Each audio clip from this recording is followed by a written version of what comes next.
aware of it. There's some really interesting research coming out of Finland.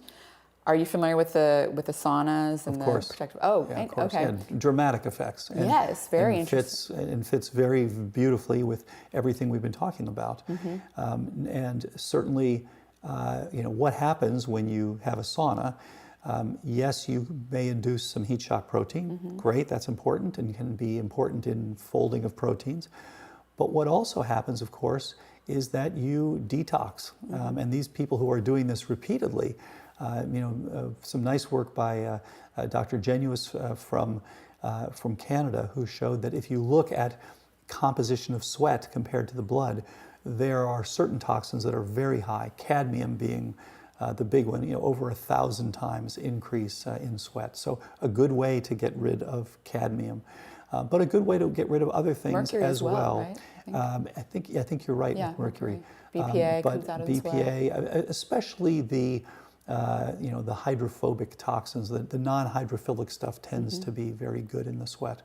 So, but others as well. And so that's why it is very helpful, and many of us don't do enough of that sort of thing. And as has been pointed out, whether you're doing it through sweat and exercise, or whether you're doing it through saunas, whether you're doing it through other mechanisms, yes, it's good to get. And then you want to use a non-emollient soap immediately thereafter, things like Castile soap or whatever you like that's non-emollient, and get rid of this stuff so that you don't get repenetration. Yeah.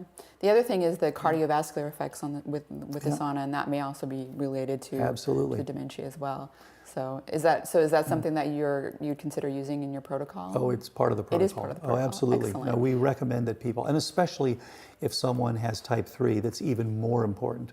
But as a general rule, part of this is, as my wife says, resilience. Part of this is resilience. We're taking people who are suboptimal in their metabolism, in their inflammation, in their toxic status, in their lifestyle status, in their sleep, in their stress levels. These are surprisingly important.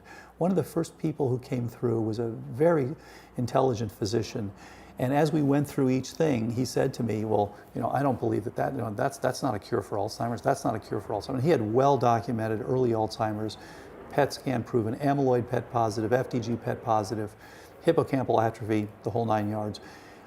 And as we went through each thing, he was telling me, well, I don't believe this, and said, look, this is not about one thing. This is about a program that is optimal for you. And actually, he's done extremely well, and he's now 4 years into the program and still doing very, very well. So it is about changing signaling within your synaptoblastic to synaptoclastic ratio, providing the right support for that, DHA and acetylcholine and vitamin D and appropriate hormones and BDNF and all these things, and making sure that you don't have chronic exposure. And as you mentioned, sauna is actually a very powerful way to help reduce overall toxic burden. It is surprising how much toxic burden most of us are living with.